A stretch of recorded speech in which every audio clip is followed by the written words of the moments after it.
Induction. इतना तो पता है ना सबको।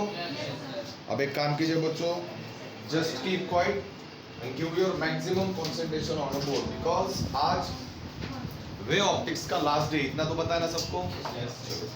थोड़ा इंपॉर्टेंट पोर्शन पढ़ाने वाला हूँ जिसे हम डिफ्रैक्शन कहते हैं। डिफ्रैक्शन बच्चों के जल्दी दिमाग में नहीं घुसता, इसलिए पूरा ध्यान अगर आप बोर्ड पे रखोगे तो मैं आपको अच्छी तरह से बता पाऊंगा कि एग्जैक्टली डिफ्रैक्शन का पैटर्न ऑन अ स्क्रीन कैसे बनता है। इतना तो क्लियर है ना सबको? यस और नो? थोड़ा ध्यान से सुनना है। Still we are moving through the interference pattern. इतना तो पता है ना सबको। इंटरफेरेंस पैटर्न कब बनता है? जब हाउ मेनी सोर्सेस, दो कोरेंट सोर्स लिए नहीं जाते, उनको बनाया जाता है प्लाईवुड की शीट के ऊपर। कितने स्लिट्स बनाने पड़ते हैं? अगर आपको तगड़ा इंटरफेरेंस पैटर्न स्क्रीन के ऊपर देखना है तो आपको स्लिट बड़े लेने या छोटे लेने? बोथ आर कनेक्टेड या सेपरेटेड विद इनफाइनाइट डिस्टेंस या स्मॉल डिस्टेंस? अगर आपको इंटरफेरेंस पैटर्न बहुत अच्छे से देखना है तो आपको एक काम करना है, स्क्रीन थोड़ा दूर रखना है। इतना तो याद है ना? कल के लेक्चर के टारगेटेड 3 फार्मूलीज। पहला फार्मूला यहाँ पे मिला था डेल्टा एल का, कॉल्ड एज पाथ या पाथ डिफरेंस। फार्मूला चेक कीजिए, यही था ना, path difference delta L can be written as small y into small d upon capital D। Abbreviations बाद में बताइएगा। उसके बाद सर ने दो सेकंड मोटो में 2 फार्मूलेज निकाले थे। एक फार्मूला बनता है ब्राइट फ्रिंज के लिए, तो दूसरा ब्राइट फ्रिंज के विड्थ का फार्मूला था ओनली yn, और डार्क फ्रिंज के विड्थ का फार्मूला था y या yn डैश। yn का फार्मूला बहुत अच्छे से रिमेम्बराइज किया था, E1 मल्टीपल वाला, याद है ना? अगर E1 मल्टीपल होता है तो सीरीज स्टार्ट होती है 2n से, ऑड मल्टीपल होता है तो सीरीज स्टार्ट होती है 2n माइनस 1 से। तो हमें yn का फार्मूला मिला था ब्राइट फ्रिंज के लिए, yn can be written as 2n types of lambda by 2 into बड़ा d अपॉन, बराबर है ना? सेम फार्मूला डार्क फ्रिंज के लिए कौन बताएगा? 2n माइनस 1 लैम्डा बाय 2 बड़ा d अपॉन छोटा d। मोटो नंबर 3 में कंक्लूजन हमें ये मिला था, बच्चों को लगता है कि ब्राइट के लिए जगह ज्यादा लगती है, डार्क के लिए कम, पर प्रैक्टिकली वैसा होता नहीं है। ब्राइट फ्रिंज और डार्क फ्रिंज जितनी जगह ऑक्युपाई करते हैं स्क्रीन के ऊपर, दोनों की विड्थ क्या होती है? Remains same. इसको आप वेरीफाई भी करोगे तो सेम ही आएगा, कुछ अलग। इंटरेस्टिंग बात क्या थी, सच्ची में बताना है, साइकिल की वेवफॉर्म, मतलब वेवफॉर्म की साइकिल, लाइट की साइकिल किस में मिलती है और किस में नहीं मिलती? ब्राइट फ्रिंज में मिलती है, डार्क फ्रिंज में। कॉमन सेंस की बात है, डार्क फ्रिंज में क्या होता है, दोनों भी साइकिल के एम्पलीट्यूड नलिफाई हो जाते हैं। आप बोलोगे कैसे? 2 क्वेश्चन है। क्वेश्चन नंबर 1, 2 वेवफॉर्म्स दौड़ रहे from left side to the, आपके साइड में से left side to the right side, दोनों वेवफॉर्म इन फेज है, तो बताइए बेटा रिजल्टेंट एम्पलीट्यूड कम होगा या बढ़ेगा? बढ़ेगा। क्यों? Because both are out of phase है, इन फेज। इन फेज मतलब क्या? अगर मैं आपकी तरफ से देखता हूँ तो ये पहली साइकिल दिख रही है सबको, और ये दूसरी, दोनों का प्लस और प्लस ऐड हुआ ना, तो रिजल्टेंट बढ़ेगा ना भाई, दोनों की हाइट ऐड हुई ना। और अगर आउट ऑफ फेज होगा तो बताइए दोनों की वेवफॉर्म का प्रेजेंटेशन सेम होगा या अपोजिट? ये प्लस से स्टार्ट होगा तो ये इसका प्लस इसके माइनस को खा गया, कैंसल आउट कर दिया। इसलिए याद रखना है, डार्क फ्रिंज में लाइट बिल्कुल भी मिलती, ब्राइट फ्रिंजेस में आपको आउटपुट मिलता है, डार्क फ्रिंज में आउटपुट नहीं मिलता। याद आ रहा है सबको? आगे बढ़े। उसके बाद आई थिंक मैंने कंपैरिजन भी किया था ना, क्या था कंपैरिजन? चेक कीजिए बच्चों, इंटरफेरेंस के कितने टाइप्स मिले थे? 2 टाइप क्यों बने थे? क्योंकि हमें फ्रिंजेस कितने मिले थे? 2 टाइप किसके अनुसार मिले थे? By using Young's double slit experiment, याद है ना? इंटरफेरेंस का इन्वेंशन करने के पीछे 2 बंदों का मिलके हाथ है, यंग्स का भी हाथ है और हाइजीन्स का भी हाथ है, पर बड़ा हाथ थोड़ा यंग्स का है क्योंकि उस बंदे ने अंधेरे में इस एक्सपेरिमेंट को परफॉर्म किया था। इससे पता चलता है कि इंटरफेरेंस के 2 टाइप बने थे, constructive interference and constructive interference, वही इंटरेक्शन वाला फंडा। डिस्ट्रक्टिव इंटरफेरेंस वंस अगेन वही इंटरेक्शन वाला फंडा। कंस्ट्रक्टिव इंटरफेरेंस का काम है इंटेंसिटी को बढ़ाना, तो डिस्ट्रक्टिव का काम है इंटेंसिटी को कम करना। आई थिंक डिफरेंसेस लिए थे ना सर ने? एक जगह पे रिजल्टेड एम्पलीट्यूड में एडिशन ली जाती है, तो दूसरी जगह पे सब्सट्रैक्शन लिया जाता है। At the end of the session in last lecture मैंने एक छोटा सा बीट लिया था, जो बीट आई थिंक मार्च 2013 में पूछा गया था 2 मार्क के लिए। कंडीशंस किसके लिए? To get very good interference pattern. और वो कंडीशन में बहुत दिनों से एक्सप्लेन कर रहा हूँ आपको, समझ में आ रहा है? चलो 4-5 कंडीशंस बताइए मुझे। स्लिट बड़े होने चाहिए या नैरो होने चाहिए? स्लिट दूर होने चाहिए या नजदीक? स्क्रीन नजदीक होनी चाहिए या दूर? स्लिट क्या होनी चाहिए, नॉन कोहेरेंट या कोहेरेंट? एम्पलीट्यूड डिफरेंट या सेम? डायरेक्शन डिफरेंट या सेम? इन फेज या आउट ऑफ फेज? बच्चा आउट ऑफ फेज में भी इंटरफेरेंस मिलता है यहाँ पर, ये हमारे सिलेबस में नहीं। याद है ना सबको? अब आगे बढ़े। याद है कल एक डैम्पिंग वेवफॉर्म बाकी थी, जैसे डैम्पिंग वेवफॉर्म खत्म हमारा इंटरफेरेंस क्या हो जाएगा? पॉज। बीट का नाम लिखा था, नाम बताइए। Output waveform structure of interference pattern. Exam में क्वेश्चन आया तो सिर्फ वेवफॉर्म का आता है, उसके ऊपर एक्सप्लेनेशन पूछा नहीं जाता। इसमें सर के कितने मोटो है? नहीं लिख के दिए थे ना, लिखिए फिर। अगर किसी ने बीट का नाम नहीं लिखा तो 1 सेकेंड में बता रहा हूं, लिखिए। Output waveform structure of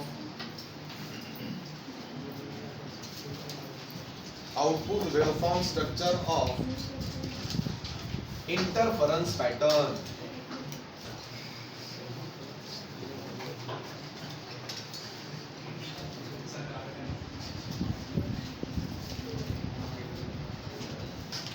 output waveform structure of interference pattern. आगे बढ़े। 3 मोटो है, थोड़ा ध्यान से सुनना है। वेवफॉर्म बोर्ड पे मैं ड्रॉ करूंगा, वेवफॉर्म कैसी है मैं आपको पहले दिन से बता रहा हूं। सबसे तगड़ा एम्पलीट्यूड कहां पे बनेगा? राइट में, लेफ्ट में या सेंटर में? कॉमन सेंस की बात है। सबसे मैक्सिमम इंटेंसिटी रोड के अंदर होती है। जैसे आप रोड के साइड में जाओगे इंटेंसिटी बढ़ती जाएगी या कम होती जाएगी? मतलब ये जो शेड्स होते हैं ना वो आगे चल के वीक होते हैं। एक पॉइंट ऐसा आता है वहां पे लाइट मिलती, मतलब आपकी वेवफॉर्म ग्राउंड को छूती है। एक बार आपकी वेवफॉर्म ग्राउंड को छुई तो आगे आप उसको बढ़ाएंगे क्या? बिल्कुल नहीं बढ़ाएंगे। इतना तो पता है ना। मोटो number 1,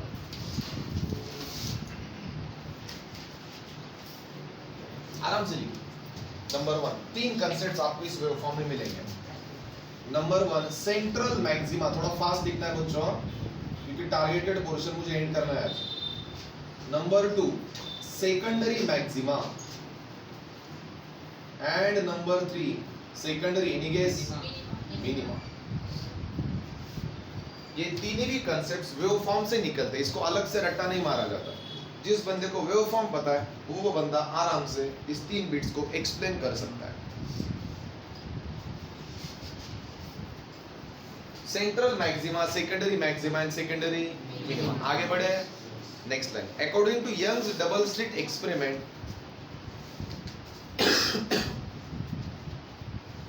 according to Young's double slit experiment, the interference pattern is to be obtained on a screen. According to Young's double slit experiment, interference pattern is to be obtained on a screen. Interference pattern is to be obtained on a screen in the form of waveform. Diagram तो हमने already draw की है, अभी सिर्फ waveform की बात कर रहे हैं sir. In the form of waveform shown below. बच्चों याद है सबसे पहले दिन के लेक्चर में मैंने इस चैप्टर के इंटरफेरेंस की बात कर रहा हूं मैंने वेवफॉर्म ड्रॉ की थी, पर वो वेवफॉर्म हॉरिजॉन्टल थी या वर्टिकल थी? वर्टिकल वाली थी ना। अभी उसी वर्टिकल को हम किस में कन्वर्ट कर रहे हैं? पूरा ध्यान बोर्ड पे देना है, see carefully. First of all we have to draw one y axis, then positive x axis. अगर ये पॉजिटिव एक्स एक्सिस होगा तो बच्चों ऑब्वियसली लेफ्ट साइड में क्या होगा? Negative x axis. मैं बार बार नहीं बताऊंगा, पूरा ध्यान बोर्ड पे रखना है। ये जो पैरामीटर होता है ना बच्चों सेंटर वाला, उस पैरामीटर को बोला जाता है लाइट की इंटेंसिटी। बच्चों इंटेंसिटी का और एक नाम क्या है भाई? ब्राइट या ब्राइटनेस। जिसका मतलब आपकी जितनी वेवफॉर्म ऊपर जाएगी उतना ब्राइटनेस क्या होगा? बढ़ते जाएगा। जितनी ब्राइटनेस बढ़ेगी उतने फ्रिंजेस स्ट्रांग होते जाएंगे ना। बोलो हाँ या ना? कहीं पे भी मैक्सिमम लिमिट फिक्स कीजिए, पकड़ के चलिए कि ऊपर 2 स्लिट है। आज तक मैं एक्सपेरिमेंट को लेफ्ट टू राइट बता रहा था ना, आज के दिन परफेक्ट तरीके में ऊपर से नीचे बता रहा हूँ। कितने स्लिट्स है यहाँ पे? ये देखो कॉन्वेक्स लेंस और ये देखो आपका प्राइमरी सोर्स। लाइट कहाँ से कहाँ आ रही है? फ्रॉम ऊपर से। जैसे ही लाइट कॉन्वेक्स लेंस पे आती है, कॉन्वेक्स लेंस से स्लिट में जाती है, स्लिट में से कितने रेज निकलेंगे? 2। बच्चों एक प्रोजेक्शन इधर मिलेगा ना ऐसा, दूसरा प्रोजेक्शन इधर मिलेगा। चेक कीजिए दोनों का मिक्सअप हो रहा है ना सेंटर में, तो सेंटर में आपको मिलेगा, सेंटर है सेंट्रल मैक्सिमा, इसका मतलब सेंटर में ब्राइटनेस सबसे क्या होता है, तो आपकी वेवफॉर्म यहाँ से स्टार्ट होगी। It is a maximum amplitude, पता है ना? वेवफॉर्म हवा में नहीं उड़ती, वेवफॉर्म ओरिजिन को टच करके आगे जाती है, टच करके आगे जाती है, इतना तो पता है ना? बच्चों ब्राइट फ्रिंज है क्या? ब्राइट के बाद क्या आता है?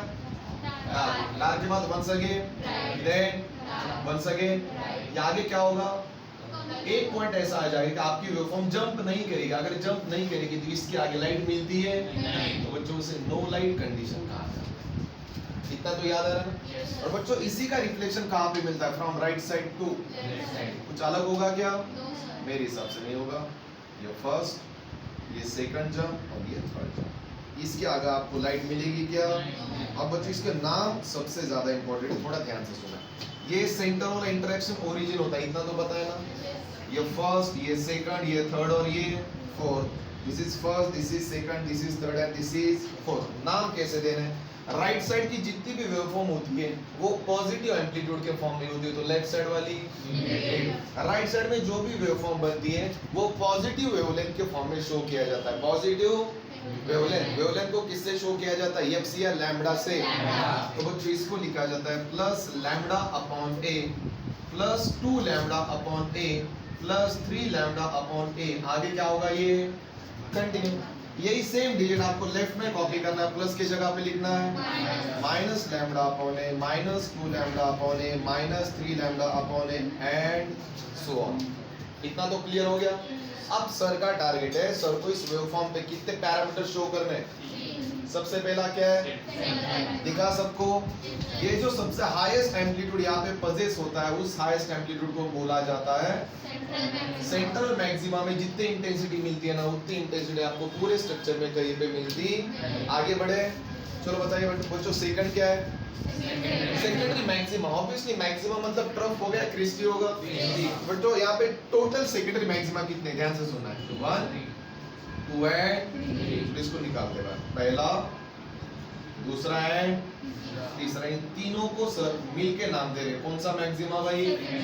ये बनता है सेकेंडरी मैक्सिमा। तो बेटा ये सेकेंडरी होगा तो ये भी तो सेकेंडरी होगा ना, इधर अलग से शो करने की जरूरत। फर्क सिर्फ लैम्बडा का है, राइट में प्लस लिया जाता है तो लेफ्ट में।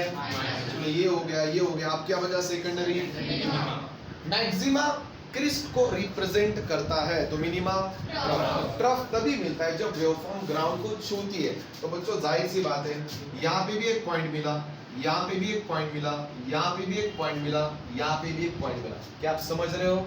इस पॉइंट्स को मैं नीचे ले रहा हूँ, फर्स्ट सेकंड थर्ड। चौथा मैं नहीं लूंगा क्योंकि वो ग्राउंड को टच करके आगे लाइट बना रहा, वो नो लाइट वाला फंडा है। तो जाहिर सी बात है इसे बोला जाता है secondary minima. Is that clear? बोलिए बेटा। सर जब हम फिगर को ऑब्जर्व करते हैं तो जो भी हमारा फेस वाला पार्ट है तो उसकी जो इंटेंसिटी है वो वेरी करते रहते हैं। जो सेकेंडरी मिनिमा हमारा बन रहा है वो हर टाइम सेम ही रहेगा क्योंकि वो टच हो रहा है एक्सिस को। 100% सेम ही रहेगा। कैसे? मैं आपको बता रहा हूँ, क्वेश्चन वैलिड है, ध्यान से सुनिए। इनका कहना ये है कि हर बार क्रिस्ट क्या हो रहा है? वेरी हो रहा है, मतलब इंक्रीज हो रहा है, डिक्रीज। फॉर एग्जांपल मैंने अगर कोई टॉर्च किसी प्रोजेक्टर पे लगाई तो जाहिर सी बात है सेंटर में ब्राइटनेस तगड़ा होगा ना, साइड में और थोड़ा और थोड़ा और थोड़ा। जैसे फ्रिंजेस फैलेंगे एम्पलीट्यूड क्या होगा? कम होगा ना। बोलो हाँ या ना? ये कम हुआ ना। आपने पूछा डार्क फ्रिंज में सच्ची बताना लाइट होती है, समझा? आंसर मिला। डार्क फ्रिंज में लाइट ही नहीं होती तो बच्चों वेरिएशन मिलेगा ही नहीं ना। अगर कोई वेवफॉर्म ग्राउंड को छू रही है मतलब लाइट बन रही, देखिए शेड कैसे बन रही है। ये पहला बड़ा वाला सर्कल, उसके बाद ये छोटा वाला और छोटा वाला और छोटा वाला। छोटा वाला मतलब सर्कल बड़ा है पर इंटेंसिटी क्या है? तो दो सर्कल के बीच में जो गैप होता है उस गैप को बोला जाता है, जहाँ पे लाइट होती वो बनाता है ब्राइट या डार्क फ्रिंज। डार्क फ्रिंज में लाइट ही नहीं होती तो वेरिएशन होगा क्या? इसलिए वो ग्राउंड को टच करके आगे जाता है। अंडरस्टैंड? तीनों कॉन्सेप्ट्स क्लियर हुए? Yes sir. फर्स्ट कॉपी करना है।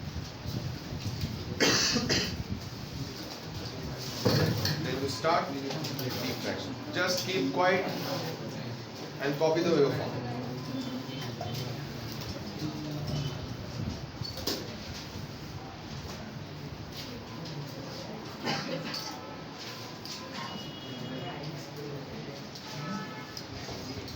अगर आपको लग रहा है कि वेवफॉर्म को पूछा नहीं जाता तो आप गलत जा रहे हो। वेवफॉर्म को बहुत बार पूछा है स्टेट बोर्ड के एग्जाम में। इंटरफेरेंस स्ट्रक्चर वेवफॉर्म बोला जाता है इसे।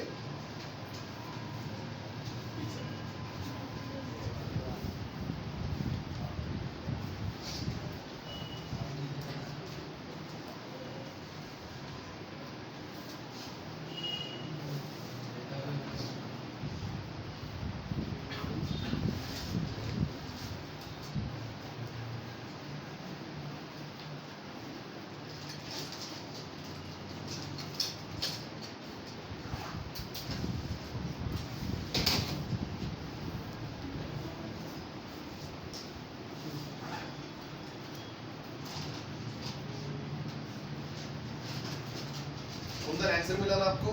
हाँ sir.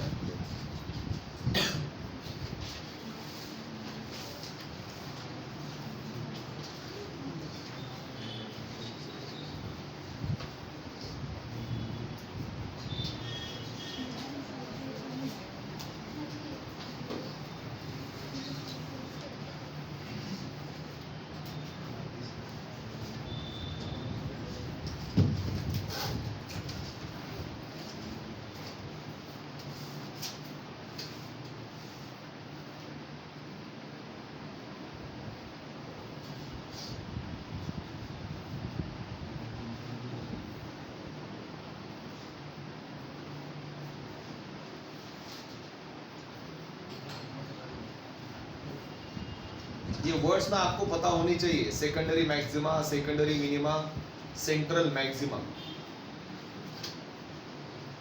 All these three words are just kept out from the waveform of interference pattern.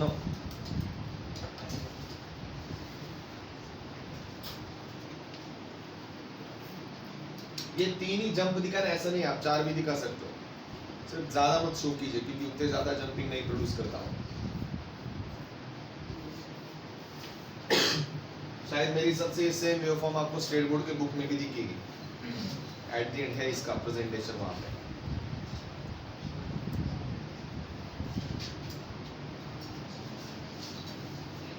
यहाँ पे भी एक चीज आप अच्छे से ऑब्जर्व कीजिए, मैक्सिमा एक नंबर से ज्यादा होगा तो मिनिमम एक नंबर से कैसे। देखिए ये भी तो एक मैक्सिमा ही है ना। एक दो तीन चार, और ये सिर्फ कितने तीन, क्योंकि बेटा मैक्सिमा सेंटर में एक जगह ज्यादा क्या कर रहा है, ऑक्युपाई कर रहा है, इसलिए। Secondary maxima and central maxima का काम है ब्राइट फ्रिंजेस को बनाना, तो मिनिमा का काम है डार्क फ्रिंजेस को। कॉपी किया सबने? Next line, it's conclude that, ठीक है कॉपी की।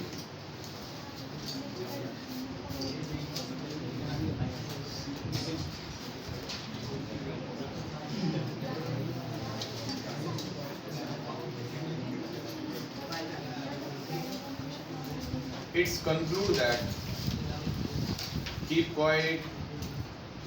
It's conclude that, next line, in interference pattern,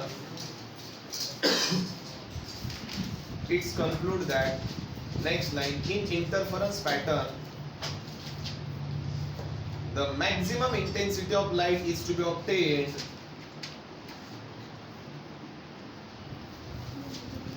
the maximum intensity of light is to be obtained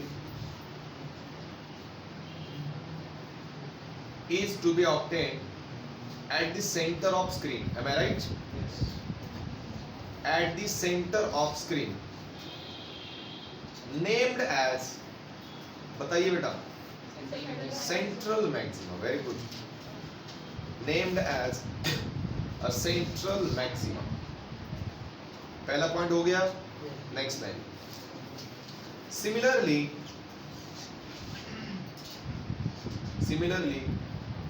bright and dark fringe, fringe obtained on a screen, bright and dark fringe obtained on a screen, also named as secondary maxima and secondary minima. Named as secondary maxima and secondary minima. ज्यादा लिखने की जरूरत नहीं है, घबराइए मत, इन तीनों की अलग से डेफिनेशन आपकी बुक में नहीं है, समझ रहे हो ना? फिर भी गलती से एग्जाम में अगर ये पूछा तो जिस बंदे को डायग्राम पता है वो बंदा इस तीनों की डेफिनेशन प्रेजेंट कर पाएगा. Is that clear? Yes sir. यहाँ तो कॉपी किया सबने? Yes sir. यहाँ पे मैं अनाउंस करता हूँ कि इंटरफेरेंस पैटर्न में पूरी तरह से क्या होता है? पॉज हो जाता है. Is that clear? Give a star. Diffraction of light, the last phenomenon of this chapter. Keep quiet. थोड़ा बड़ा पोर्शन है, मुझे आज ही एंड करना है. आप चुप बैठोगे तो जल्दी एंड होगा, अगर आप चुप नहीं बैठोगे तो ज्यादा टाइम लगेगा. पहले ही क्लियर कर रहा हूँ. So just keep quiet and concentrate towards me. Beat का नाम है diffraction of light. इंटरेस्टिंग है बहुत.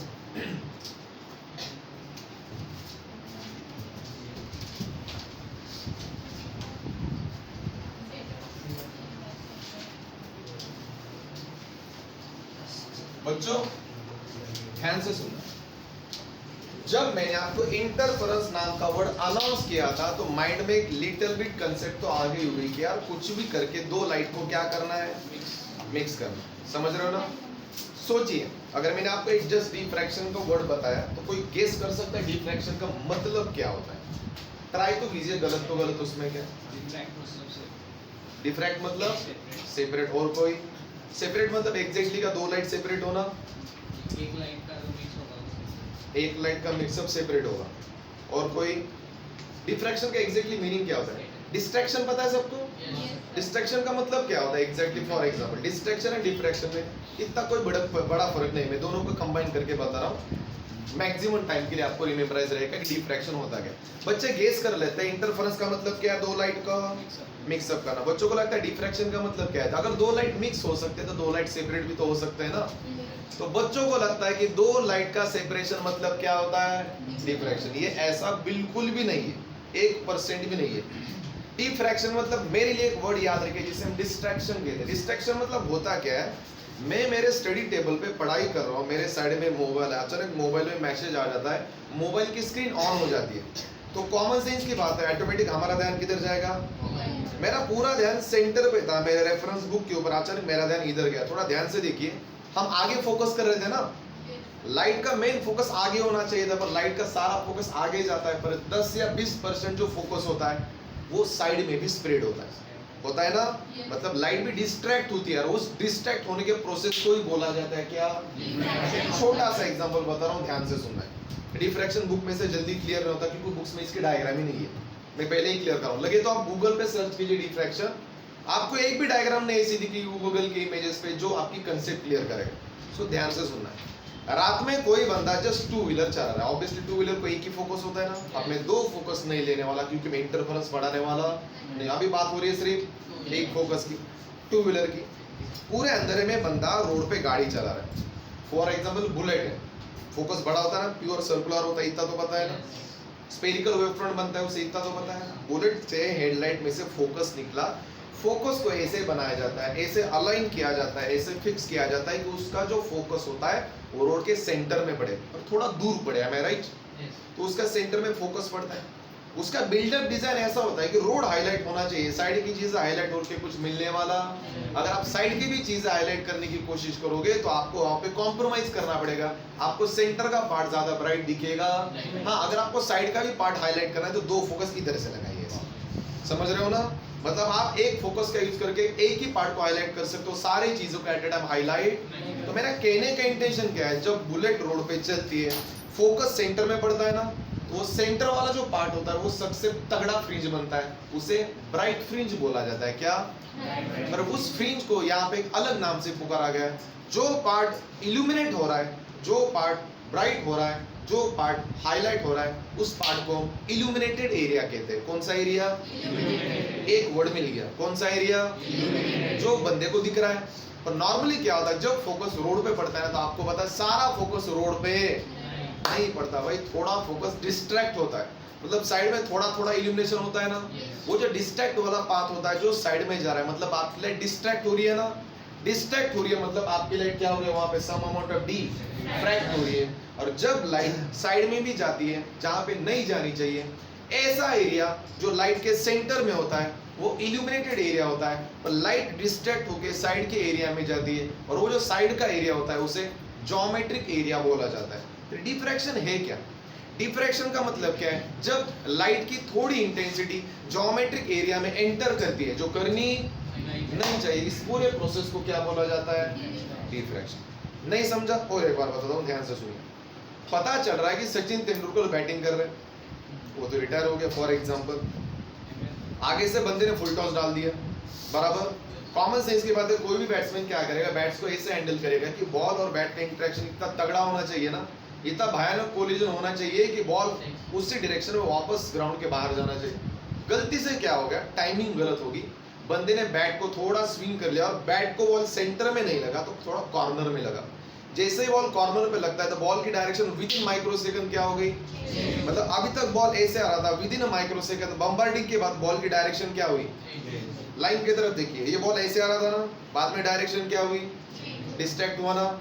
इसी प्रोसेस को फिजिक्स में बोला जाता है डिफ्रैक्शन ऑफ लाइट। 1 सेकंड में रिपीट करा, डिफ्रैक्शन ऑफ लाइट एक ऐसा फिनोमेनन होता है जिस फिनोमेनन में लाइट जब किसी चीज को छूती है तो वो लाइट इल्यूमिनेटेड एरिया में जाती है या ज्योमेट्रिक एरिया में, ज्योमेट्रिक इल्यूमिनेटेड एरिया में तो वैसे भी लाइट है ना भाई, फिर भी लाइट ज्योमेट्रिक एरिया में घुसती है जो घुसनी नहीं चाहिए। इस पूरे प्रोसेस को हम क्या बोलेंगे? थोड़ा थोड़ा क्लियर हो रहा है? यस और नो?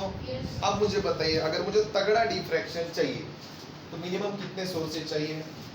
ओनली 1 सोर्स चाहिए। सेकंड थिंग, अगर कोई आपसे पूछ रहा है कि सर डिफ्रैक्शन बनाने के लिए क्या क्या लगता है, आप स्लिट का यूज करके भी डिफ्रैक्शन बना सकते हो और ओपेक का यूज करके भी डिफ्रैक्शन बना सकते हो। ओपेक ये नया वर्ड है आपके लिए, ओपेक मतलब ऑब्स्टेकल, ऑब्स्टेकल समझ रहे हो? कोई भी एक चीज, और एक डस्टर है, डस्टर के ऊपर लाइट मारी आप, ये डस्टर का जो पूरा सरफेस है क्या वो लाइट को आगे जाने देगा? ये नहीं जाने देगा, पर ये तो जाने देगा ना भाई। स्लिट में क्या होता है, अंदर से लाइट जाती है ना, यस और नो? और ओपेक में क्या होता है, अंदर से बाहर से? बच्चों अगर किसी ने पूछा कि सर डिफ्रैक्शन पैटर्न किस किस चीजों से बनाया जा सकता है, तो सर के पास 2 ऑप्शन है और दोनों भी ऑप्शन सही है। आप स्लिट का यूज करके भी डिफ्रैक्शन बना सकते हो और ओपेक का यूज करके भी डिफ्रैक्शन बना सकते हो। वो कैसे बनेगा आपको डायग्राम में पता चलेगा। Is that clear? आगे बढ़े, बोर्ड पे ध्यान दीजिए। ये जो डिफ्रैक्शन ऑफ लाइट जो होता है ना बच्चों, ये एक बंदे ने एक्सप्लेन किया जिसका नाम था ग्रिमल्डी। अगर आप नाम आगे चल के भूल जाते तो इट्स ओके। इंटरफेरेंस किसने बताया? Different 2 candidates, Young's double slit वाला एक्सपेरिमेंट है, उसके साथ कौन था? वैसे डिफ्रैक्शन ऑफ लाइट के बारे में किसने बताया? ग्रिमल्डी। इसका इन्वेंशन कब हुआ है? 1665, मतलब पकड़ के चलिए 400 या 500 साल हो गए इसके। 1665 में एक बंदे ने लाइट का एक ऐसा एक्सपेरिमेंट परफॉर्म किया जिस एक्सपेरिमेंट में उस बंदे ने किस फिनोमेनन को आंखों के सामने लाया? डिफ्रैक्शन को अगर मुझे बनाना है तो आपको 2 चीजों की जरूरत लग सकती है, बोर्ड पे ध्यान देना है, बात नहीं करनी है। आप 2 चीजों का यूज करके डिफ्रैक्शन ऑफ लाइट बना सकते हो। नंबर 1 कॉल्ड एज, बोलिए भाई, स्लिट, और नंबर 2 कॉल्ड एज स्लिट, मतलब अंदर से लाइट पास होगी, तो ओपेक मतलब ओपेक अंदर से लाइट पास होने देता। इसका एग्जैक्टली मीनिंग कैसा है थोड़ा ध्यान से सुनिए। ये सेम डायग्राम मैंने आईपैड पे भी ड्रॉ की थी लास्ट ईयर को, जल्दी से देखना। फॉर एग्जांपल ये रोड का सरफेस है, दिख रहा है सबको? मैं बार बार नहीं बताऊंगा, बोर्ड पे ध्यान देना। पकड़ के चलिए कि कोई तो बंदा यहाँ पे 2 व्हीलर चला रहा है ऐसे। Is it visible to everyone? जाहिर सी बात है जब सामने का फोकस ऑन होता है तो कॉमन सेंस की बात है, फोकस ऐसा ही पड़ेगा ना भाई, बोलो हाँ या ना? तो जिस एरिया में फोकस पड़ रहा है वो एरिया का है, वो डार्क हो गया ब्राइट होगा? जिस एरिया में फोकस पड़ रहा है उससे बोला जाता है एरिया या इल्यूमिनेटेड एरिया, उससे बोला जाता है इल्यूमिनेटेड एरिया। पर एक्चुअली 100% ऐसा नहीं होता। Some amount of light is distracted towards inside या outside? अगर लाइट आउटसाइड में डिस्ट्रैक्ट होती है, ऐसे एरिया में डिस्ट्रैक्ट होती है जिस एरिया को बोला जाता है ज्योमेट्रिक एरिया। अगर लाइट ज्योमेट्रिक एरिया में ट्रैवल करती है तो उसे बोला जाता है डिफ्रैक्शन ऑफ लाइट। क्या आप चीजों को समझ रहे हो? ये परफेक्ट डायग्राम नहीं है इसको एक्सप्लेन करने के लिए। जब मैं स्लिट और ऑपेक की डायग्राम ड्रॉ करूंगा तब आपको एग्जैक्टली पता चलेगा कि डिफ्रैक्शन ऑफ लाइट क्या होता है। अब पूछिए सर, अगर हम ऑप्शन लगाएंगे तो लाइट की डायरेक्शन चेंज हो जाएगी ना, तो सर इल्यूमिनेट एरिया में मिलेगा मिलेगा, 100% मिलेगा। कैसे ऑपेक लगाना? मिलेगा ना, 100% मिलेगा। चलो डायग्राम ड्रॉ ही करता हूं मैं, तब तक आपके दिमाग में कंसेप्ट नहीं जाएगी। एक फंडा तो क्लियर है, डिफ्रैक्शन ऑफ पैटर्न बनाने के लिए कितने चीजें आपके पास, आप स्लिट का यूज करके भी बना पाओगे नहीं तो चलो पहले क्या लेंगे सर, स्लिट। ध्यान से सुनना है बोर्ड। स्लिट डिफ्रैक्शन मैं दो डायग्राम बोर्ड पे बना रहा हूं, पूरा ध्यान बोर्ड पे रहना है। तो बच्चों सेकंड क्या होगा, अरे बोलिए, ऑपेक डिफ्रैक्शन। ये दो डायग्राम थोड़े मेरे लिए इंपॉर्टेंट है, just concentrate on the board. Double slit लेने की जरूरत, एक स्लिट से आपका काम चलने वाला। एक स्लिट लेना है मतलब ये सर के पास एक प्लाईवुड की शीट है, सी केयरफुली, मैं बार बार नहीं बताऊंगा। इसको मैंने सेंटर से कट किया, is it visible to everyone? तो ये स्लिट बना, ऑब्वियसली कॉमन सेंस की बात है, स्क्रीन की तरफ टुवर्ड्स राइट साइड। अब यहाँ पे कॉन्वेक्स लेंस लेने की जरूरत नहीं है आपको, आपको डायरेक्टली कौन से सोर्स को ऑन करना है, यहाँ पे प्राइमरी सोर्स। अब ठीक है, थोड़ा बोर्ड पे ध्यान देना। जैसे आप प्राइमरी सोर्स को ऑन करते हो, यहाँ से एक ऑर्डिनरी मोनोक्रोमेटिक लाइट निकलती है। जो मोनोक्रोमेटिक लाइट बच्चों किसको क्रॉस कर रही है, अरे किसको, इसको। स्लिट का मतलब क्या होता है, एक छोटा सा होल होता है नैरो अंदर, दिखने में बड़ा दिखाता है पर एक्चुअली वो इतना बड़ा होता। एक्चुअली लाइट कैसे होनी चाहिए, थोड़ा ध्यान से सुनिए।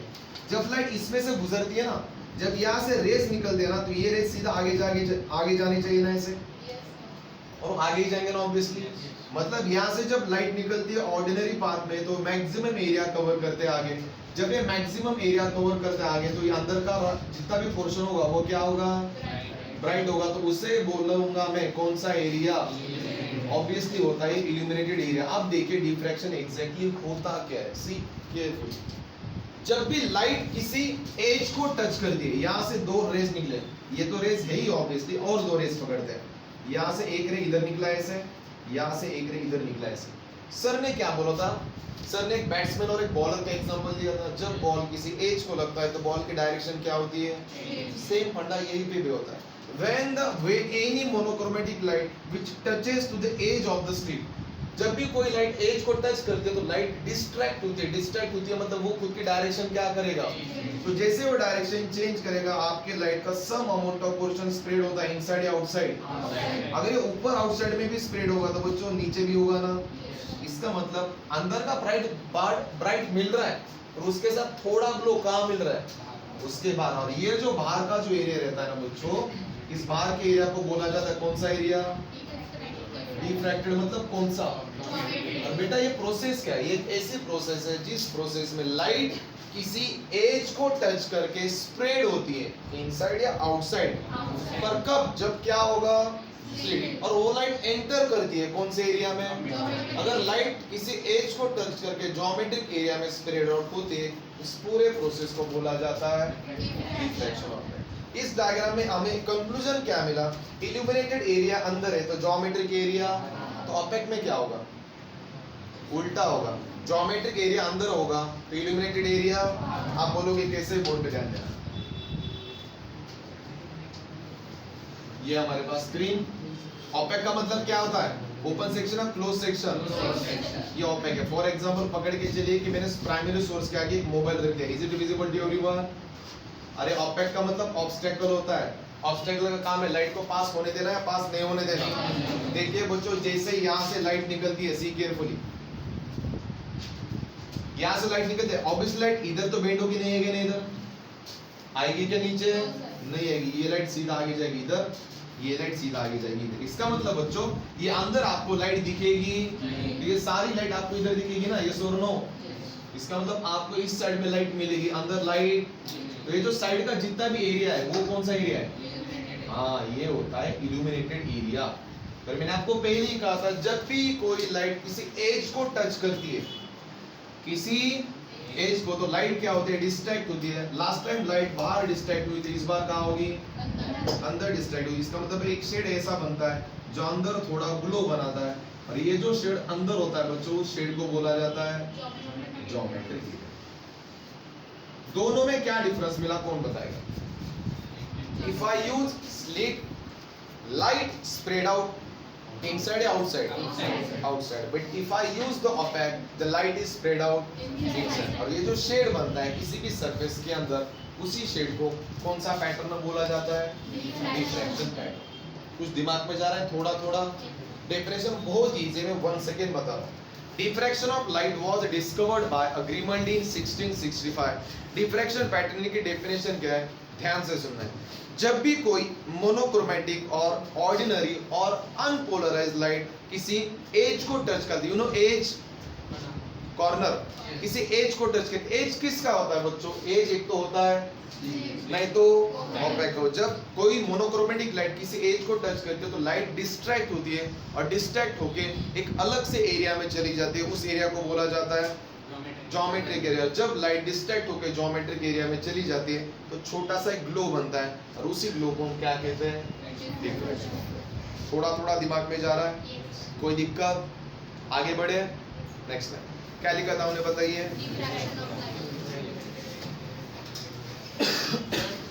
Yes, What is the difference between intensity? मतलब दोनों की जो intensity होगी उसमें क्या difference होगा? बहुत बड़ा डिफरेंस होगा। आप बोलोगे कैसे? ध्यान से सुनिए। हमने यहाँ पे कौन सा एग्जांपल यूज किया? बोर्ड पे ध्यान दीजिए प्लीज। स्लिट में क्या है? आपका जो मोनोक्रोमेटिक लाइट आ रहा है ना बच्चों, विदाउट एनी ऑब्स्टेकल सामने आ रहा है ना, मतलब यहाँ का फोकस बहुत तगड़ा बनने वाला है, क्योंकि मिनिमम डिस्टेंस कवर कर रहा है। आपका ब्राइट फ्रिंज यहाँ पे बहुत तगड़ा बनेगा ना, बराबर है। ऑपेक में वैसा नहीं है। ऑपेक क्या कर रहा है? लाइट का पूरा फोकस खा जा रहा है, क्योंकि ब्लैक कलर का है ना भाई, ब्लैक कलर आगे लाइट ट्रांसफर करेगा क्या? नहीं, मतलब जितना तगड़ा ब्राइटनेस इधर मिल रहा है वो इधर मिलने वाला नहीं। ये बड़ा फर्क है। अंडरस्टैंड? यस और नो? Yes sir. अब लिखिए। इन 1665 सर ने कहा, इन 1665 डबल इन्वर्टेड कॉमा में लिखना है। ग्रिमल्डी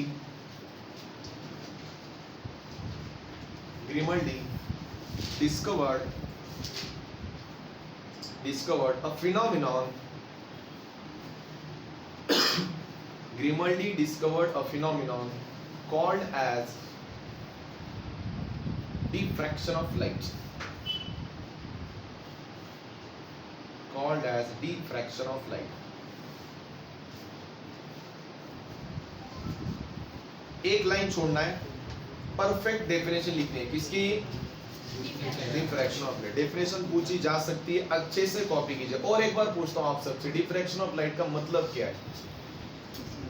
जब भी कोई लाइट किसी एज को टच करके जाती है और स्प्रेड आउट होती है, कौन से एरिया में? सिंपल है, लिखिए फिर।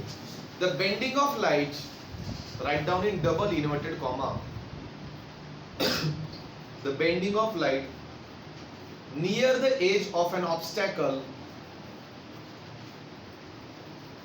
the bending of light near to the edge of an obstacle, obstacle मतलब opaque कहाँ? obstacle, or any guess? or slit, near to the edge of obstacle or slit, and spreading into, spreading का मतलब बच्चों फैलना, and spreading into the region of, any guess? Yes, spreading into the region of geometric region, Sir, please repeat. spreading into the region of geometric region called as diffraction of light, called as diffraction of light. Once again I repeat, check कीजिए आपने right लिखा है wrong लिखा है। The bending of light near to the edge of an obstacle or slit and spreading into the region of geometric region called as diffraction of light. Is that clear? कोई दिक्कत? Next है। Below figure shows, एक line छोड़ी है, definition हो गई है। Below figure shows the diffraction pattern. Below figure shows the diffraction pattern induced by next line number 1 slit next line number 2 क्या opaque for 1 minute बोर्ड पे जाए इसको मैं साइकिल में कन्वर्ट कर रहा हूं बच्चों यहां से एक लाइट निकलने वाली है वो लाइट कहां पे जा रही है बच्चों एज पे जाके लगेगी किसके एज पे जाके लगेगी इट में भी स्लिट और ओपेक और स्प्रेड होगी ना बोलो हाँ या ना बेटा स्प्रेड होगी कौन से एरिया में अगर स्प्रेड होके वो ज्योमेट्रिक एरिया में या ज्योमेट्रिक रीजन में चली जाती है तो इस प्रोसेस को बोला जाता है diffraction of light understand note में इसको कॉपी कीजिए अलग से डेफिनेशन पढ़ने की जरूरत नहीं पड़ेगी नोट में कॉपी करना है इसको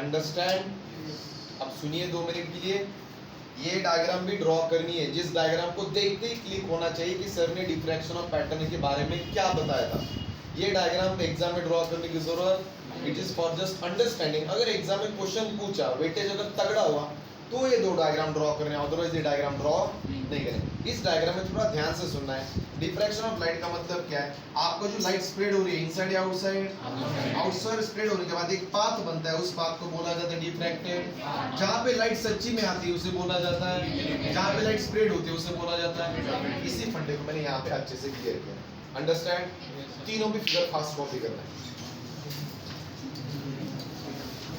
कॉपी ऑफ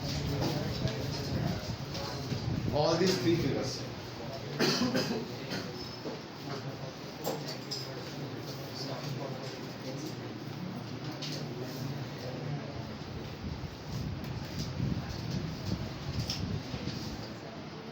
कोई वर्ड समझ में नहीं आ रहा तो पूछिए गलत मत लिखिए प्लीज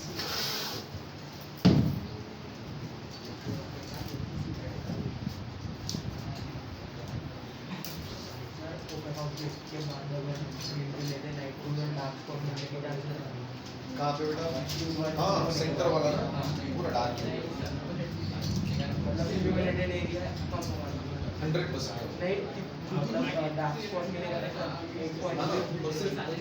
डार्क स्पॉट मिलेगा मतलब सेंटर डार्क होगा बाकी सब शेड होगा डेकोरेशन के लिए यूज करते हैं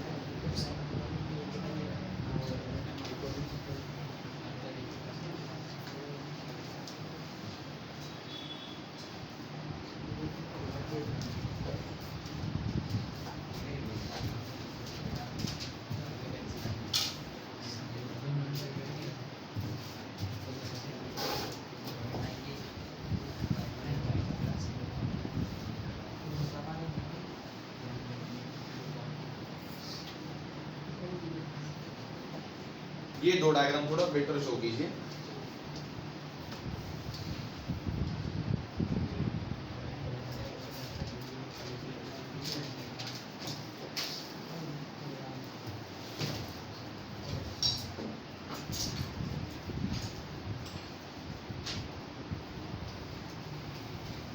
अगर डिफ्रैक्शन ऑफ लाइट का एग्जांपल पूछा जाता तो बुलेट का एग्जांपल मत लीजिए वहां पे इसके एग्जांपल्स बहुत ही अलग है कोरोना इंड्यूस्ड बाय सन ये एक एग्जांपल इसका कोरोना यस कोरोना ऑलरेडी एक वर्ड होता है एटमॉस्फेयर में कोरोना इंड्यूस्ड बाय सन का मतलब है दिन में जब आप सन की तरफ देखते हो तो आपको ऐसे सर्कल्स दिखाई देंगे अलग अलग टाइप के तो उसे कोरोना इफेक्ट बोला जाता है जिसे हम समटाइम्स इल्यूजन इफेक्ट भी कहते हैं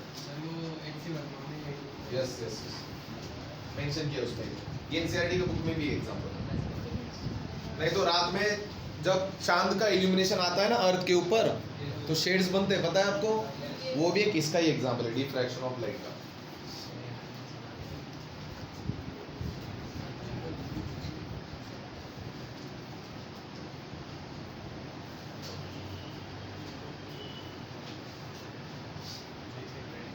ऐसा बोला जाता ना, चांद को भी दाग है ना? वो दाग भी कुछ नहीं, बताएगा आपको? हाँ, वो दाग भी कुछ नहीं, वो सिर्फ एक गोला है किसका? मिट्टी का। और जब मिट्टी के गोले पे लाइट पड़ती है ना, तो आपको कुछ दाग दिखते हैं। बचपन में हमें लगता है कि चांद के अंदर एक लाइट है बड़ी सी, वो एक जस्ट सन का रिफ्लेक्शन है। ये जो लिरिक्स बनाते हैं ना गानों के, कुछ भी इमेजिनरी होता है वो। चांद तारे तोड़ के लाऊंगा।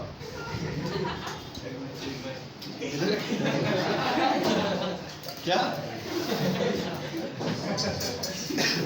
ऑल आर फिक्शियस केसेस, जिसका फिजिक्स के साथ दूर दूर तक कोई संबंध नहीं है। इधर घर में खाने के मामले कोई दाग वगैरह नहीं होता चांद में, वो जस्ट रिफ्लेक्शन की वजह से वैसा दिखता रहा।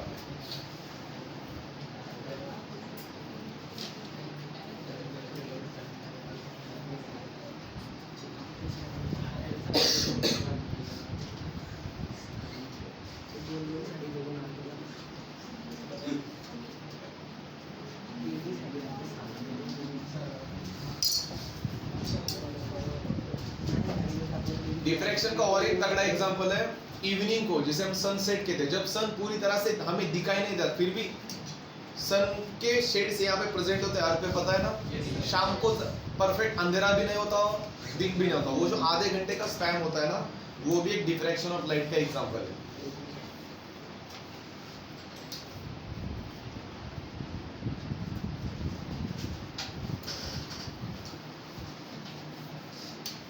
Figure number 1 sleep diffraction. Figure number 2 opaque diffraction.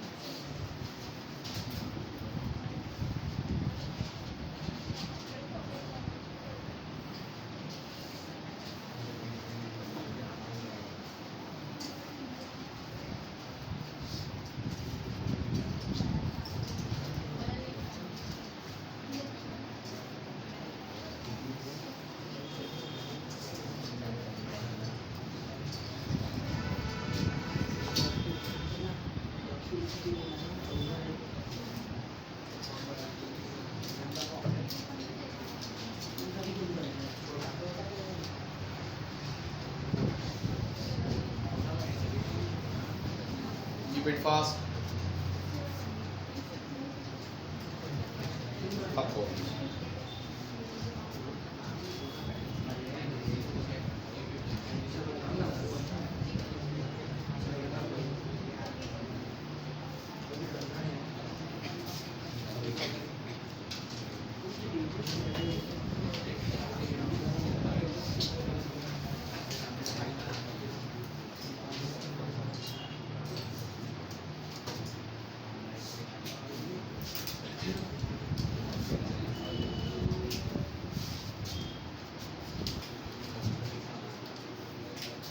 Copy किया सबने?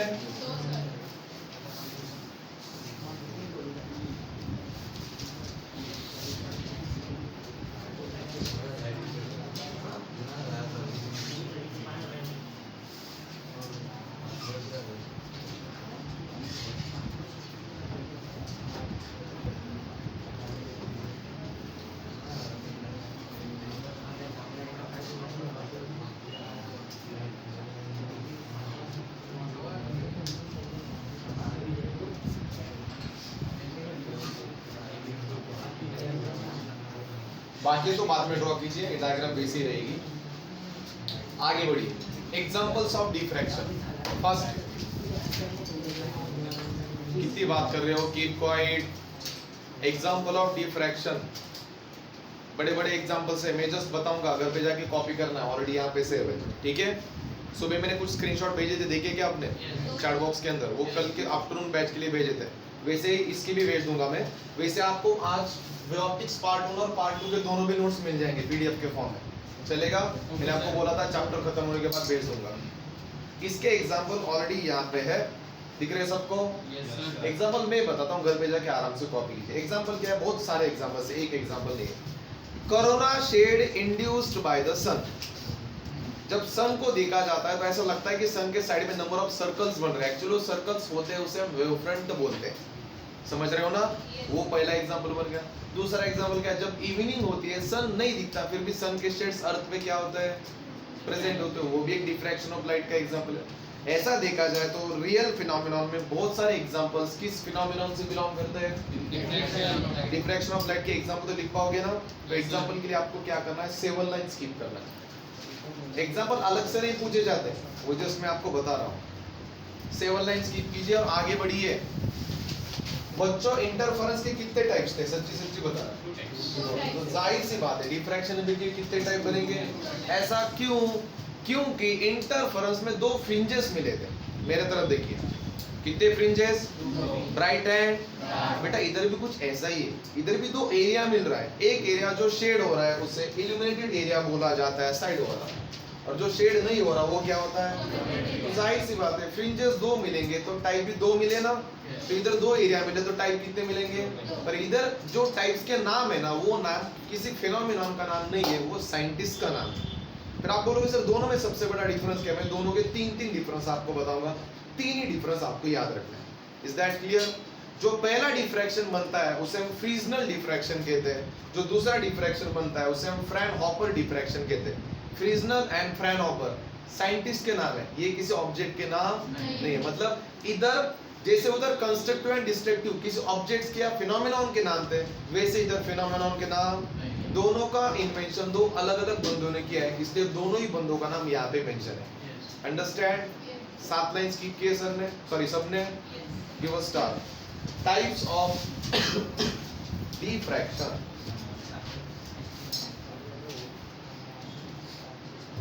Types of diffraction. 1 मिनट के लिए मेरे तरफ ध्यान दीजिए, अब सुनिए। इंटरफेरेंस के कितने टाइप बने थे, 2 टाइप क्यों बने, इंटरेक्शन की वजह से। क्रिस क्रिस तरफ हुआ तो पहला वाला बनेगा, अपोजिट होगा तो दूसरा वाला। इधर 2 टाइप क्यों बने, एक रीजन की वजह से। रीजन क्या है, थोड़ा ध्यान से सुना। अगर मैं किसी प्राइमरी सोर्स को और स्क्रीन को फाइनाइट डिस्टेंस पे रखता हूँ, यू नो फाइनाइट, जिसको मैं मेजर कर सकता हूँ घर पे बैठ के, अगर मैं दोनों को फाइनाइट डिस्टेंस पे रखता हूं तो जो डिफ्रैक्शन पैटर्न आपको दिखता है उसे फ्रिजनल डिफ्रैक्शन बोला जाता है। पर अगर मैं किसी सोर्स को और किसी स्क्रीन को इनफाइनाइट डिस्टेंस पे रखता हूं, मतलब नेचर वाला फिनोमेना, नेचर वाला, सन अर्थ के साइड में नहीं है, सन मुझे दिख रहा नहीं है, फिर भी शाम को सन के शेड अर्थ पे क्या है, प्रेजेंट है, मतलब ये फाइनाइट वाला था, इनफाइनाइट वाला, तो ये बनता है दूसरा वाला डिफ्रैक्शन, जिसे फ्रैनहोफर डिफ्रैक्शन कहा जाता है। आप मुझे बताइए फ्रीजनल एंड फ्रैनहोफर के 2 टाइप्स क्यों बने? बिकॉज द डिस्टेंस, एक जगह पे फाइनाइट डिस्टेंस है तो दूसरी जगह पे, बच्चों जिस जगह पे फाइनाइट डिस्टेंस है वो सच्ची में आप घर पे परफॉर्म कर सकते हो, पर जहाँ पे इनफाइनाइट डिस्टेंस है उसको घर पे परफॉर्म करना पॉसिबल, ये ऑलरेडी परफॉर्म किया है नेचर ने, इसलिए आपको अलग से परफॉर्म करने की जरूरत। आप बताइए 2 टाइप्स क्यों बने? Because of only distances. Understand? Next time, according to the distance, according to the distance between source and screen, according to the distance between source and screen, it is classified into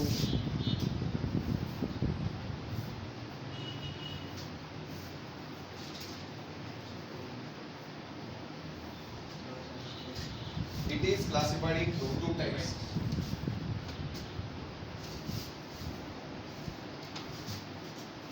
board पे spelling है, as it is copy कीजिए। फ्रीजनल diffraction and Fraunhofer diffraction. बच्चों आपको एक छोटा सा काम करना है, फ्रीजनल डिफ्रैक्शन के आगे ब्रैकेट में लिखना है फाइनाइट डिस्टेंस, याद रखने के लिए, और इधर लिखना है infinite distance.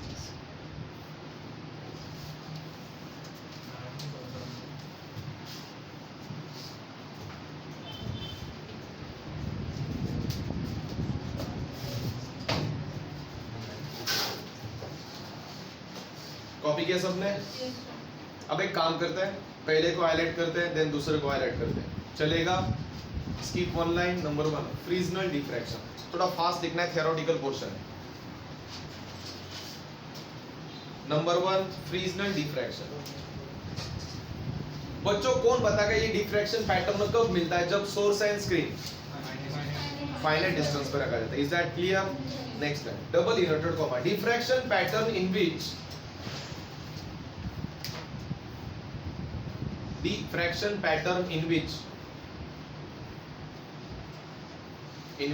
the source of the light and the screen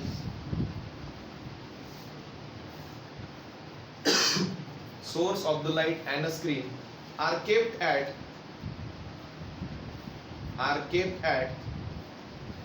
any guess? Finite distance को अंडरलाइन कीजिए. Finite distance from a slit. Am I right? Full stop, double inverted comma, close. एक लाइन छोड़िए, नेक्स्ट लाइन इसी में लिखना है. Next line. In this diffraction lens are not used. क्यों? मैं बताऊंगा आपको, टेंशन मत लीजिए. In this diffraction lens are not used. बच्चों लेंस कौन सी थी इंटरफेरेंस में? Double convex. सोच कैंसिल दीजिए. यहाँ पे लेंस की जरूरत क्यों नहीं पड़ती जब आप इस एक्सपेरिमेंट को बच्चों फाइनाइट डिस्टेंस में पता है लेंस कब यूज कर. अगर बहुत दूर से रेज आ रहे हैं ना तो सारे रेज को एक जगह पे लाने के लिए लेंस लगाना पड़ेगा ना भाई. तो ये फाइनाइट डिस्टेंस पे यहाँ पे लेंस की जरूरत. अंडरस्टैंड? नेक्स्ट पॉइंट इसी में. It is observed by narrow slit. अगर आपके पास एक ही स्लिट होगा तभी आप ये डिफ्रैक्शन पैटर्न बना सकते हो. It is observed by a narrow slit. खत्म. ये कौन सा हो गया? फ्रिजनल. नंबर 2 में आइए जल्दी. Fraunhofer diffraction. Fraunhofer FRANHOUPER. double inverted comma. Diffraction pattern in which sir ने कहा diffraction pattern in which the source of the light and the screen are kept at any guess? Infinite distance from ये interesting है, अच्छे से लिखिए. From single और double slit. मतलब इस फिनोमेना में आप सिंगल भी यूज कर सकते हो एज वेल एज डबल भी.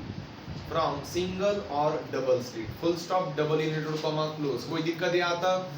बच्चों हमने इसके पहले लिखा था वहां पे लेंस यूज, यहाँ पे यूज क्यों? क्योंकि बेटा जब लाइट बहुत दूर से आती है उस लाइट को हमें मैनिपुलेट करना पड़ता है, तो यूज करना पड़ता है किसका? डबल कॉन्वेक्स लेंस का. तो एक लाइन छोड़ के लिखी है हमने. लास्ट में ऊपर कैसे लिखा था? इन दिस लिखा था ना, तो यहाँ पे भी लिखिए in this diffraction a double convex lens are used. In this diffraction double convex lens are used. क्यों यूज किया समझा? लाइट को मैनिपुलेट करने के लिए, कंट्रोल करने के लिए. बच्चों ऊपर क्या लिखा था हमने? It is observed by narrow slit. यहाँ पे आप एक भी यूज कर सकते हो, नहीं तो next line. It is observed by उसी के नीचे It is observed by single और double slit. हो गया सिंगल और डबल स्लिट. समझा? कोई दिक्कत? आप बोलोगे सर फ्रिजनल एंड फ्रैनहोफर डिफ्रैक्शन की डायग्राम बताइए. डायग्राम आपके सिलेबस में नसीब है कि आपके सिलेबस में एटलीस्ट कंपैरिजन तो है. Is that clear? तो बताइए डिफ्रैक्शन के कितने टाइप बने? फ्रिजनल एंड क्यों बने भाई? 2 टाइप्स. डिस्टेंस, अगर डिस्टेंस बहुत दूर होगा तो फ्रैनहोफर बनता है, बहुत नजदीक होगा तो स्टार. कंपैरिजन बिटवीन IMPDJs को ये बीट 12 सालों में 4 टाइम्स पूछा गया है. 4 टाइम्स पूछा गया IMPDJs को. मुझे तो नहीं लगता आपको इसको अलग से रट्टा मारने की जरूरत पड़ेगी, क्योंकि 3 कंपैरिजन आपके आंखों के सामने ही है. कौन बताएगा? पहला कंपैरिजन डेफिनेशन हो गया, दूसरा कंपैरिजन यहाँ पे लेंस यूज करना है, यहाँ पे नहीं करना है, तीसरा कंपैरिजन नैरो स्लिट अपोजिट में सिंगल और चौथा मैं बताऊंगा मिनिमम कंपैरिजन वेटेज। तो लिखोगे comparison between Fresnel and Fraunhofer diffraction, आराम से लिखिए comparison between Fresnel and Fraunhofer diffraction. Make a 2 columns.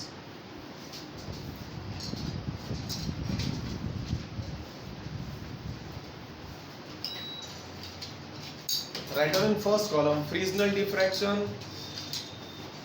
Write down in opposite column Fraunhofer diffraction. अब डेफिनेशन पूरी तो नहीं लिख सकते हम, शॉर्टकट में लिखेंगे। फ्रिजनल के नीचे लिखना है source and screen placed at finite distance, चलेगा ना? सोर्स एंड स्क्रीन, सोर्स मतलब वही जो लाइट बना रहा है। Source and screen are placed at infinite distance, sorry finite. आप केप्ट लिखिए या प्लेस्ड लिखिए, दोनों का मीनिंग सेम है। Source and screen at placed at finite, opposite लिखिए आप ही, फाइनाइट की जगह पे बस इनफाइनाइट डिस्टेंस। कंपैरिजन के नीचे एक लाइन छोड़ते चलिए। राइट डाउन सेकंड कंपैरिजन, कहां पे लेंस यूज होता है, कहां पे नहीं होता है। फ्रिजनल में लिखिए, फ्रिजनल में लिखिए lens are not used, lens वही बेटा डबल कॉन्वेक्स वाली, lens are not used. Opposite में लिखिए convex lens are used, double convex लिखिए, कोई बात नहीं।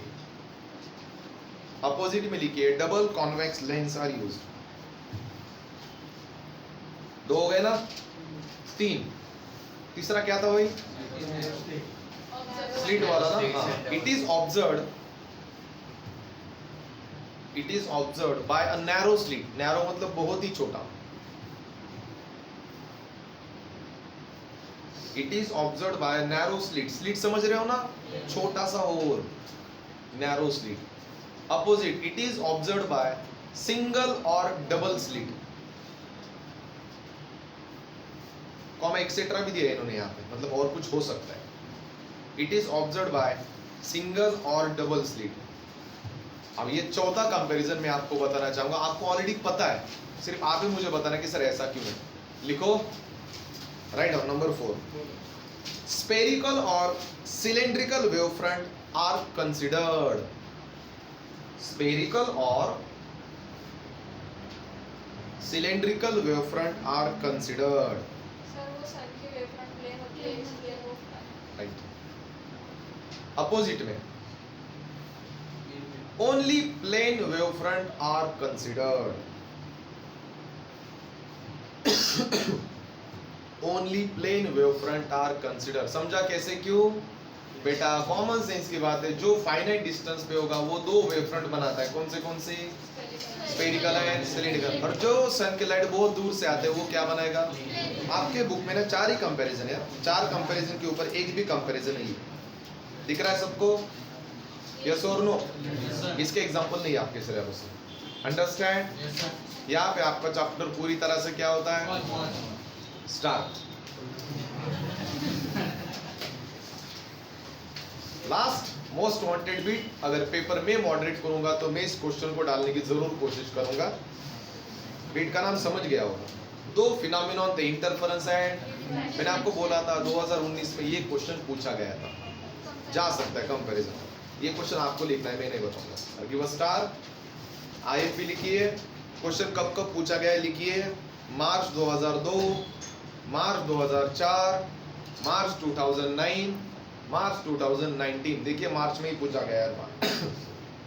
2000, 2002, 2004, 2009, 2019। Comparison between interference and diffraction.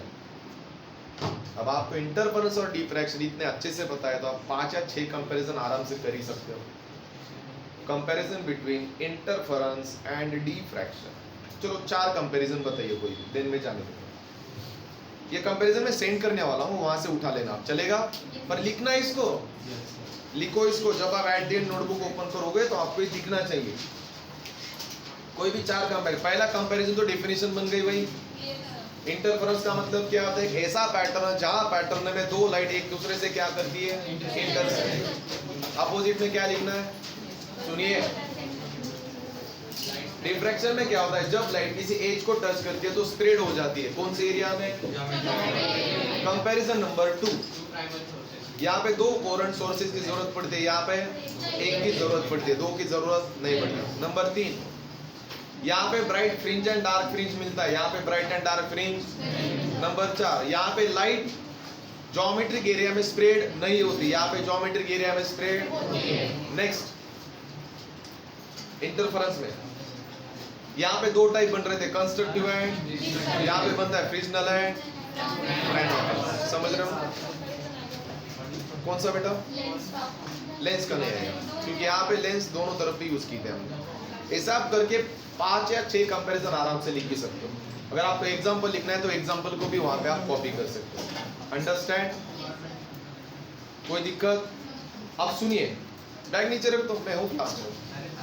अब सुनिए, थोड़ा ध्यान से सुनना है। संडे को भी अपना लेक्चर होने वाला है, क्योंकि संडे को मैं इस चैप्टर के न्यूमेरिकल्स कंटिन्यू करने वाला हूँ।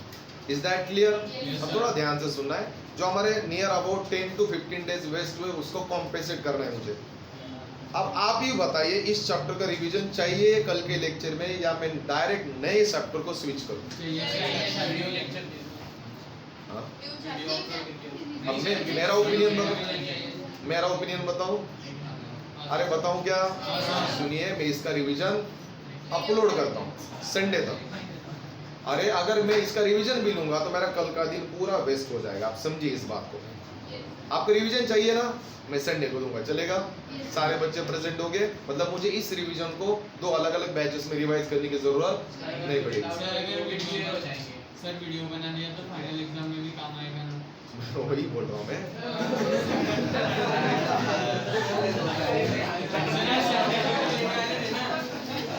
अरे इधर देखो, अरे सुनिए, मेरी बात सुनिए। आपको हर चैप्टर के 2 रिव्यू सेशन मिलने वाले हैं, उसको मैं रिकॉर्ड कर लूंगा, उसका टेंशन आप मत लीजिए। आपके एग्जाम के टेंशन का आपसे ज्यादा मुझ पे। कुछ भी करके मुझे हर लेक्चर, हर चैप्टर के 2 सेशन बनाना है, जिस सेशन को देखने के बाद बच्चों को अलग से रिवीजन करने की जरूरत नहीं पड़नी चाहिए, और वो बहुत फास्ट होगा, वो आपको पता चलेगा बाद में। कहने का इंटेंशन ये है कि कल मैं एक नया चैप्टर स्टार्ट करने के लिए इंटरेस्टेड हूँ। चैप्टर का नाम मैं क्लियर कर देता हूँ, dual nature of radiation. Chapter इतना भी बड़ा नहीं है, वो पूरा चैप्टर एक ही डायग्राम के ऊपर डिपेंड है। एक बार मैंने अनाउंस किया था क्लास में, और उस डायग्राम का नाम है फोटो इलेक्ट्रिक इमेजन। इस पूरे चैप्टर को बनाने के पीछे अल्बर्ट आइंस्टाइन का सबसे बड़ा हाथ है। फोटो इलेक्ट्रिक इफेक्ट मतलब क्या है? वही जो सोलर सेल होता है, जब तक सोलर के ऊपर लाइट नहीं पड़ती तब तक इलेक्ट्रिसिटी मिलती नहीं। तो मैं एक काम करता हूँ, कल के लेक्चर में इसी से रिलेटेड चैप्टर में एंट्री करता हूँ, क्योंकि ये पूरा चैप्टर लाइट के ऊपर डिपेंड था ना, तो वो भी चैप्टर 40% लाइट के ऊपर ही डिपेंड है। और फिजिक्स का सबसे तगड़ा, सबसे बाप इक्वेशन अगर कोई है तो वो है E = mc का। आपको इस चैप्टर में पता चलेगा कि E = mc² कहाँ से आया। टेस्ट भी रहेगी, लेक्चर भी रहेगा। सैटरडे को टेस्ट रहेगी, लेक्चर नहीं रहेगा। अब मेरी बात सुनिए, 2 कॉम्पिटिटिव टेस्ट कौन से पेंडिंग थी? फंडामेंटल एंड, हाँ, यूनिट एंड मेजरमेंट की कॉम्पिटिटिव, और एक डिस्क्रिप्टिव टेस्ट बाकी थी।